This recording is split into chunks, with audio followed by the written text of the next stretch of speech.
দেখো গাইস, তৈরি হওয়ার আগে কিন্তু কোনো কিছুই ভালো লাগে না, ঠিক আছে? তৈরি হওয়ার আগে শাহরুখ খানকেও ভালো লাগতো না, তৈরি হওয়ার আগে একটা বিএমডাব্লিউকেও ভালো লাগে না, তৈরি হওয়ার আগে একটা ল্যাম্বরগিনিকেও ভালো লাগে না। ঠিক তেমনই তাই, তৈরি হওয়ার আগে কোনো জিনিসই ভালো লাগে না।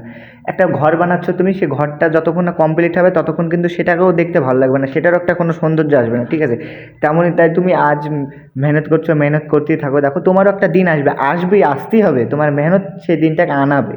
ঠিক আছে, নিজের প্রতি ভরসা রাখো, নিজেকে কোনো সময় হার মানতে দিবে না, দেওয়া যাবে না, ঠিক আছে? এটা সবসময় মাথায় রাখবে। আজ তোমাকে লোকে দেখে হাসাহাসি করছে, ক্যামেরার সামনে আসছো, তো কী হয়েছে? তোমার নিজের মেহনতের প্রতি ভরসা রাখো, তুমি মন থেকে মেহনত করে দেখো, তোমার দিনটা আসবেই। রাতের পর যদি দিন হয়, তো তোমার জন্য সে একটা দিন ওয়েট করছে, সে দিনটা শুধু তোমার জন্যই, ঠিক আছে? সেজন্য বলছি, মেহনত করো, মেহনত কোনো সময় বন্ধ রাখবে না। সব মেহনত করো চুপচাপ, আর সব ছেড়ে দাও উপরওয়ালার হাতে, সে একদিন তোমার দিন এনেই দেখাবে। তো গাইজ, এরকম ভিডিও দেখার জন্য আমার চ্যানেলটাকে সাবস্ক্রাইব করুন, আর ভিডিওটাকে একটা লাইক করে দিও। দেখা হচ্ছে আমার নেক্সট ভিডিওতে। Take care.